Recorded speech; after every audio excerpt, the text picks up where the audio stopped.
Maaw-awis dagiti sigod nga overseas Filipino worker ken dagiti repatriated OFW ang naapektaran iti gubat ijay Middle East ang makipaset iti maangay at job fair inton bigat iti Baguio Convention Center uno Baguio Convention and Cultural Center.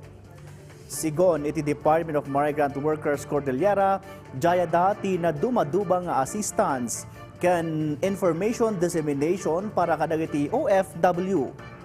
May paayan iti assistance dagiti documented ken undocumented OFW nang runa dagiti addaan pakasuknan iti e-registration ken accounts, overseas employment certificate processing ken dumapay. Malaksid kadagiti documented ken undocumented OFW awawisan ti opisina dagiti repatriated OFW manipod iti Middle East tapno matulungan da. Sigon iti opisina na partak itati proseso para kadagiti OFW. Sa mga may gustong mag-inquire or kung meron ba silang makukuha, especially with those affected ng